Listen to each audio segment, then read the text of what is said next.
Number 25. Which statement about urea is correct? Urea is a waste product.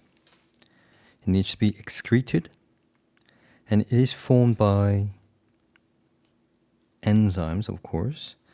It's formed from amino acids, excess amino acids. Amino acids are not stored in our body.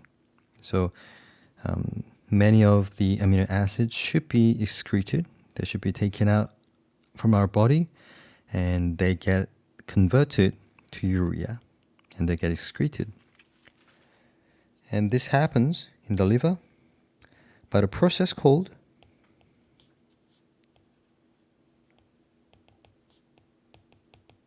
deamination. And it's excreted by the kidneys. So D is the right answer.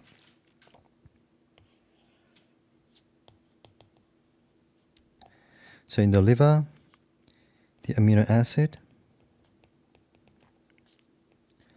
loses amine groups.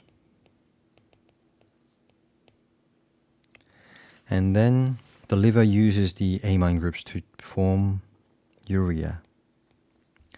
And this urea is transported to the kidney, where it gets excreted